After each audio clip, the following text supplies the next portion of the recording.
മാത്തച്ഛൻ ചേട്ടാ, ഇതാ ഈ വണ്ടിക്ക് എന്ന് റിപ്പയറാ. അതുകൊണ്ടാ മാത്തച്ഛൻ ചേട്ടനോട് തന്നെ വരണമെന്ന് പറഞ്ഞത്. അങ്ങനെ വലിയ പണിയൊന്നുമില്ല, ഉടനെ തീർത്തേക്കാം. കൊച്ചമ്മേ, എനിക്ക് ലക്ഷ്മിയെ കൂട്ടി ഡോക്ടറെ പോകണമായിരുന്നു. ഞാൻ രാവിലെ ഇങ്ങ് വരാം. ലക്ഷ്മിക്ക് വിശേഷം എന്തെങ്കിലും? വിശേഷമൊന്നുമില്ല. രൂപ വല്ലതും? ഓ വേണ്ട കൊച്ചമ്മേ. ചേട്ടാ, ഞാൻ ഇറങ്ങട്ടെ. ചെല്ലേ.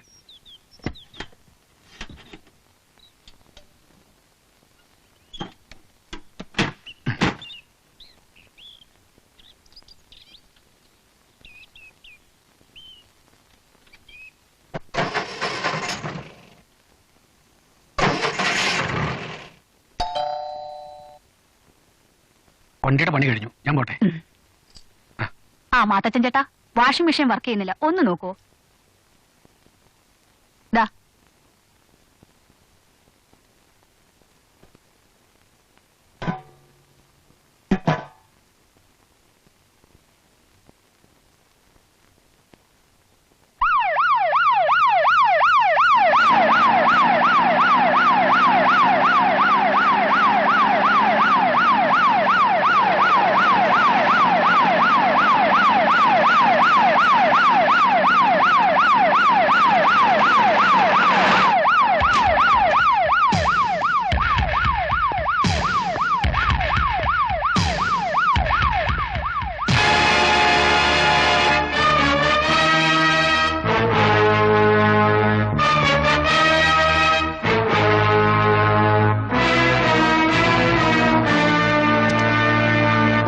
ഫോൺ ചെയ്തത് ഞാനാ സാർ.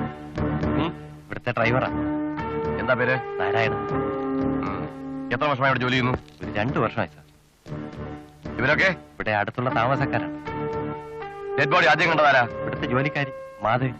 അവരെവിടെ? അകത്തോട്ട്. നീ ഇവിടാണോ താമസം? കുറച്ച് അകലെയാണ്, ദിവസവും പോയിട്ട് വരികയാണ്. ഇന്നലെ നീ എപ്പോഴാ പോയത്? ഇന്നലെ കുറച്ച് നേരത്തെ പോയി സാർ.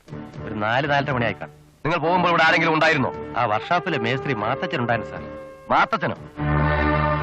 നിങ്ങളാണോ മാധവി? അതെ. എപ്പോഴാ ഡെഡ് ബോഡി കണ്ടത്? ഒരു ഏതാണ്ട് 6-6:30 ആയി കാണും. എത്ര വർഷമായി ജോലി ചെയ്യുന്നു? 5-6 വർഷമായി. ഇവിടാണോ താമസം? അല്ല, ദിവസവും പോയി വരിക.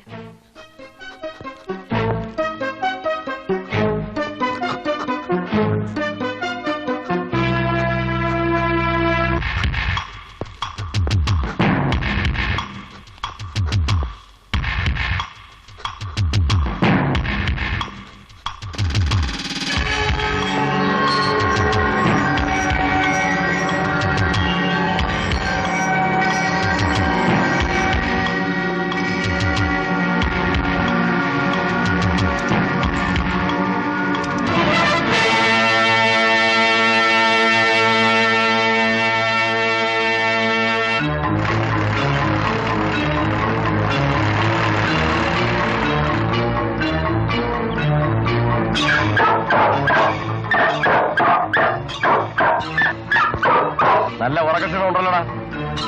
പകല് വർഷാപ്പും രാത്രി കൊലപാതകവും. തട്ടി പൊലയാളി മോനെ.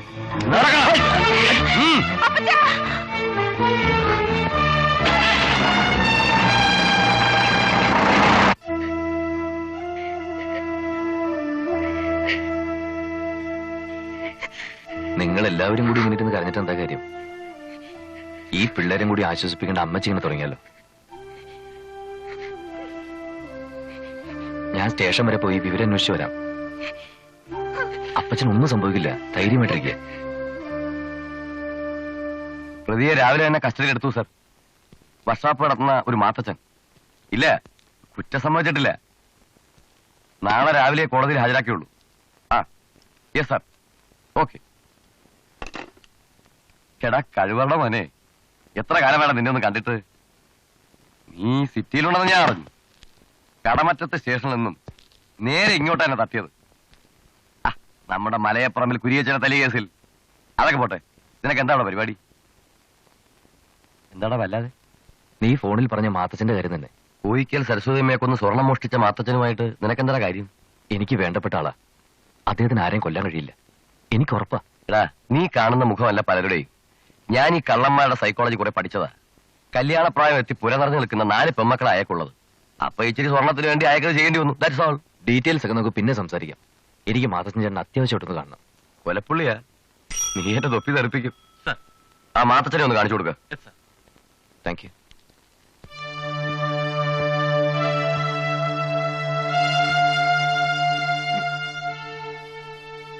മോനെ സണ്ണി, നീയെങ്കിലും എന്നെ വിശ്വസിക്കും. കാറ് നന്നാക്കാൻ ഞാൻ അവിടെ പോയത് സത്യമാണ്. പിന്നൊന്നും എനിക്കറിയത്തില്ല. ഇങ്ങനെ ശിക്ഷിക്കാൻ ഞാൻ എന്ത് തെറ്റ് ചെയ്തു എന്റെ കർത്താവേ? അമ്മച്ചും മക്കളും ഒക്കെ. വീട്ടിലെ കാര്യങ്ങൾ ഓർത്ത് ചേട്ടൻ വിഷമിക്കണ്ട. നാളെ രാവിലെ ചേട്ടൻ ഒരു കോടതിയിൽ ഹാജരാക്കും. വേണ്ട എന്താന്ന് വെച്ചാൽ നമുക്ക് ഉടനെ ചെയ്യാം. മോനെ, ചേട്ടൻ കോയിക്കില് വീട്ടിൽ ചെല്ലുമ്പോ മറ്റാരെങ്കിലും ഉണ്ടായിരുന്നു ഇവിടെ? കൊല്ലപ്പെട്ട ആ സ്ത്രീയും പിന്നെ ഡ്രൈവർ നാരായണൻ. ഡ്രൈവർ നാരായണോ? അതാരാ? കോയിക്ക് വീട്ടിലെ ഡ്രൈവറാ. പലപ്പോഴും വർക്ക്ഷോപ്പ് വരാറുണ്ട്. അയാൾ എവിടെ താമസം? മാർക്കറ്റിന്റെ പുറകിൽ.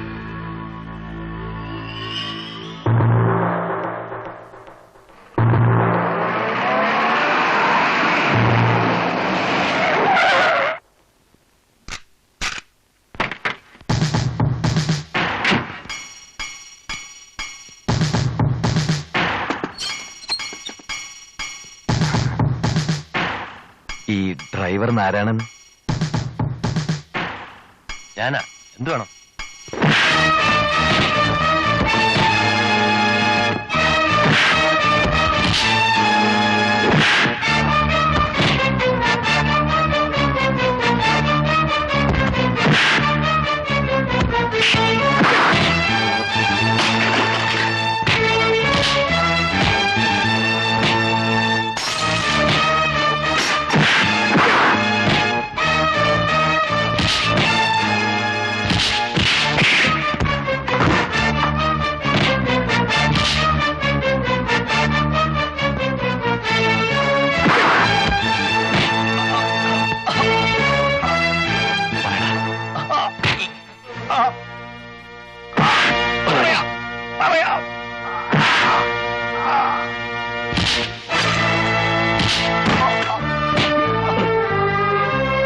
കോയിക്കൽ സരസ്വതിയമ്മയെ സ്വർണത്തിന് വേണ്ടി കൊന്ന 3 അംഗ സംഘത്തിലെ പ്രധാനി ഡ്രൈവർ നാരായണൻ.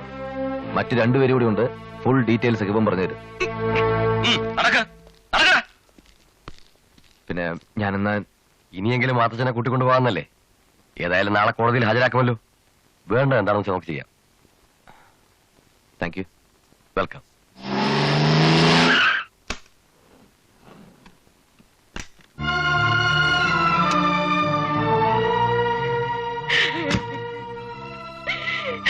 എന്താ അമ്മച്ചിത്? എന്റെ പൊന്നമ്മച്ചി, ഞാൻ പറയുന്നൊന്ന് വിശ്വസിക്കേ. മാത്തച്ഛൻ ചേട്ടൻ അവരൊന്നും ചെയ്തിട്ടില്ല. കുടുംബത്തിലൊരാന്തരം ഇല്ലാത്തതിന്റെ വിഷമം മനസ്സിലായത് ഇപ്പോഴാണ്. ഞാൻ ഈ പെൺപിള്ളേര് ഇതേവരെ തീരിന്റെയാണ്. ഇനിയിപ്പോ ഞങ്ങളൊക്കെ ഇല്ല അമ്മച്ചി. എന്നാ പിന്നെ ഞങ്ങളങ്ങോട്ട് കാപ്പി കുടിച്ചിട്ട് പോ. പിന്നെ ഇപ്പോഴാ കാപ്പി. മോനെ ഊണ് കഴിച്ചിട്ട് അതാ നല്ലത്. പിന്നെ അമ്മച്ചി, മാത്തച്ഛൻ ചേട്ടൻ ഇനി എപ്പ പോലീസ് പിടിച്ചാലും സണ്ണിയെ വിളിച്ചാ മതി. പിടിക്കേണ്ട കാര്യമൊന്നുമില്ല. മഹന്തേട്ടൻ നല്ല ഡീസന്റ് പാർട്ടിയല്ലേ.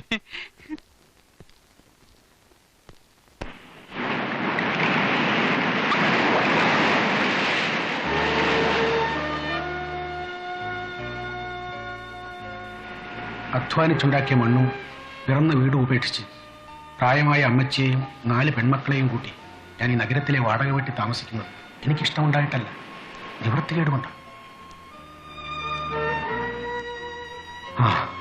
പുറമേ ചിരിക്കുമ്പോഴും നെഞ്ചിലെരിയുന്ന ഒന്നിയാണ് മതി. ഒരു ജീവിതത്തിൽ മനുഷ്യൻ ഏറ്റുവാങ്ങേണ്ട ദുരിതങ്ങൾ മുഴുവൻ മണിക്കൂറുകളോട് സഹിച്ചു നിർത്തവനാണ് ഞാൻ. വീണ്ടും ഓർക്കാനും പുറത്താരോടും പറയാനും ഇഷ്ടപ്പെടാത്ത ആ കഥ സണ്ണിയോട് ഞാൻ പറയാം. ഇവിടെ നിന്നും വളരെ അകലെയുള്ള പുതുശ്ശേരി എന്ന സ്ഥലത്താണ് ഞാൻ ജനിച്ചത്. വളരെ സന്തോഷകരമായിരുന്നു സണ്ണി ഞങ്ങളുടെ കുടുംബജീവിതം. നഗരത്തിൽ നിന്നും വളരെ അകലെയുള്ള ഒരു കൊച്ചു ഗ്രാമത്തിൽ പണത്തേക്കാൾ ഉപരി സ്നേഹിക്കാൻ മാത്രം അറിയാവുന്ന ഇടത്തരം കർഷക കുടുംബത്തിലാണ് ഞാൻ വളർന്നത്. ദൈവഭയമുള്ള, മണ്ണിനെയും മനുഷ്യനെയും ഒരുപോലെ സ്നേഹിക്കാൻ അറിയാവുന്ന ആ ഗ്രാമത്തിലെ ഞങ്ങളുടെ കുടുംബത്തിൽ അമ്മച്ചിയോടും ഭാര്യ അന്നമ്മയോടും മക്കളോടും ചേർന്ന് ഞാൻ ജീവിച്ചു പോന്നു.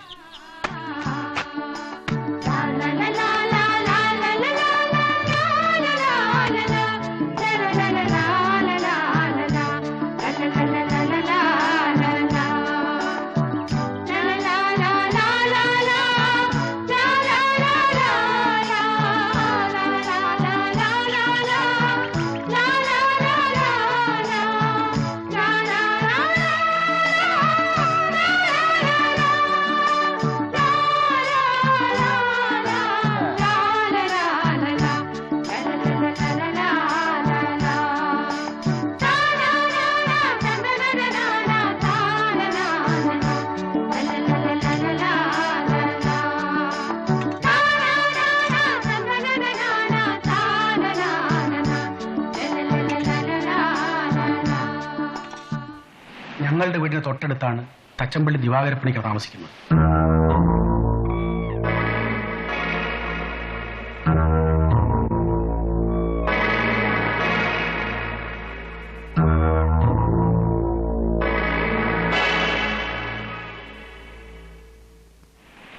പണം ഉണ്ടാക്കാൻ വേണ്ടി എന്തും ചെയ്യാൻ മടിക്കാത്ത ക്രൂരനായ അച്ഛനും ആ തണലിൽ തെമ്മാടികളായ 3 മക്കളും.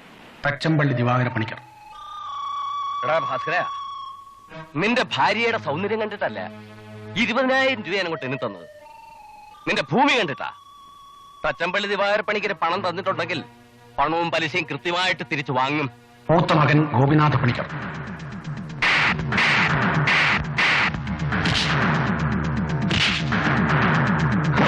നിന്റെ പെങ്ങളുടെ കൈക്കന്ന് കയറി പിടിച്ചാൽ നീ പോലീസ് സ്റ്റേഷൻ കംപ്ലൈന്റ് ചെയ്യും, അല്ലാതെ തെണ്ടി. രണ്ടാമത്തെ മകൻ വിശ്വനാഥ പണിക്കർ. എന്റെ അനുവാദമില്ലാതെ നീ കട പൂട്ടുമല്ലേ? എന്റെ അച്ഛൻ എതിർത്തിട്ട് നിനക്ക് ഈ സ്ഥലം ഞാൻ തന്നത് എന്റെ സൗകര്യത്തിന് 2 എണ്ണം അടിക്കാനാണ്. ഇനി നീ ഈ കട നടത്തണ്ട, അതെനിക്ക് ഇഷ്ടമല്ല. മനസ്സിലായോ?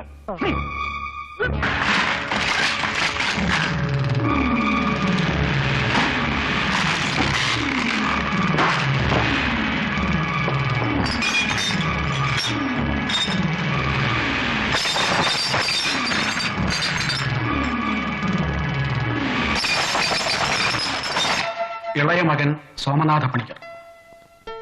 ചേട്ടന്മാരുടെ ഊഴം കഴിഞ്ഞേ നീ വരികയുള്ളൂ എന്ന് എനിക്കറിയാമായിരുന്നു. സാരമില്ല. ഇവരുടെ എല്ലാം ശിങ്കടി വാസു. തങ്കമ്മേ, ഞാൻ ആരാണെന്ന് നിനക്കറിയാമോ? തച്ചമ്പള്ളി ദിവാകരപ്പണിക്കരുടെ വലങ്കൈ. എന്റെ കയ്യിൽ വന്നിട്ടുള്ള എല്ലാ പെൺകുട്ടികളും ഇഷ്ടപ്പെട്ടിട്ടുണ്ട്. ഞാൻ നിന്നെ ഇഷ്ടപ്പെടുത്തോടി. തിന്നോടി, കുറച്ചുകൂടി ഒഴിക്കേ.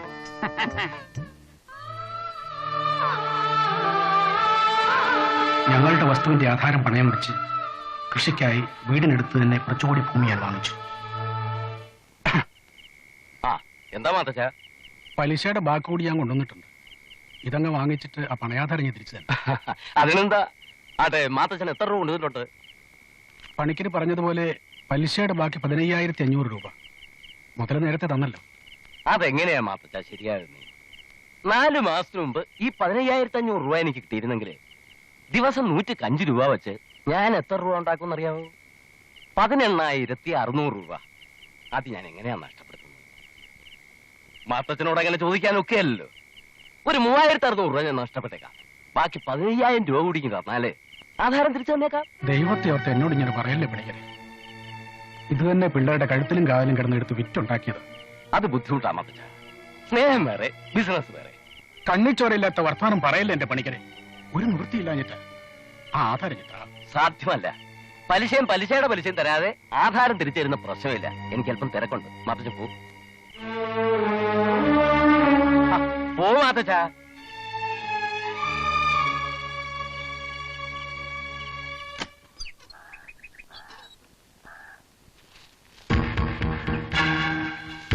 നേരം വെളുത്തപ്പോ തുടങ്ങിയാണല്ലോ.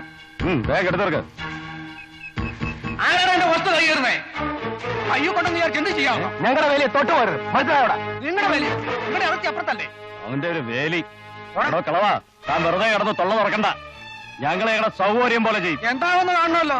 ഇത് ഞാൻ ചോര നീരാക്കി ഉണ്ടാക്കിയ മണ്ണ. ഇതാരും കൈയിറക്കാൻ ഞാൻ സമ്മതിക്കില്ല. ആ പോടോ കളവാ.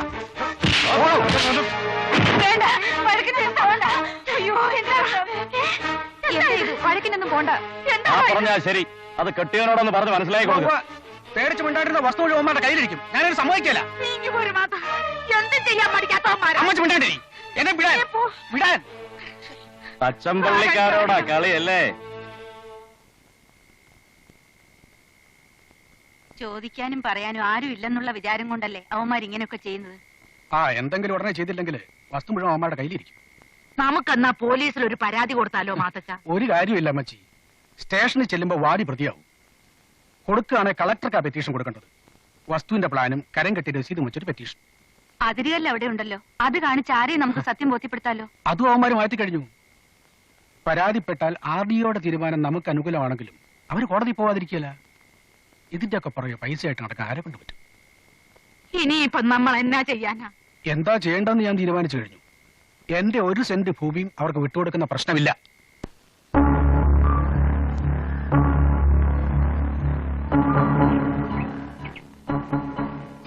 മോളിക്കുഞ്ഞ് തനിച്ചേ ഉള്ളൂ. ആ അതിനെന്താ അമ്മച്ചി, 2 മണിക്കൂറിൽ നമുക്ക് തിരികെ എത്താമല്ലേ? വേഗം നടക്കേ.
എന്റെ അന്നമ്മ, എന്റെ മകളുടെ മാനം എല്ലാം എനിക്ക് നഷ്ടപ്പെട്ടു. എല്ലാ ഭാരവും എന്റെ ചുമലിൽ ഏൽപ്പിച്ചിട്ട് അവൾ പോയി സണ്ണി. ചേട്ടത്തെ ചവിട്ടിക്കൊന്നിട്ട് കേസൊന്നും ഉണ്ടായില്ലേ? കേസ് തച്ചമ്പള്ളിപ്പണിക്കയുടെ പണത്തിന് മുന്നിൽ പോലീസും നിയമമൊന്നും തലപൊക്കിയില്ല. അവസാനം കൊലപാതകം അപകടമരണമായി. വിധി വന്ന ദിവസം രാത്രി തന്നെ ഞങ്ങൾ അവിടം വിട്ടു പോന്നു. അമ്മച്ചിയുടെ നിർബന്ധമായിരുന്നു. പിന്നെ ഇതുവരെ അങ്ങോട്ട് പോയിട്ടില്ല സണ്ണി.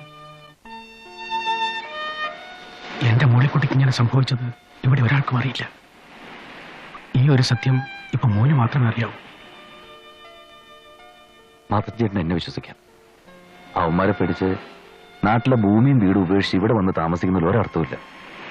മാതൃചേട്ടൻ നാട്ടിലേക്ക് എന്നെ മടങ്ങണം. ഇനിയിപ്പോ ഞങ്ങളൊക്കെ ഇല്ലേ കൂടെ.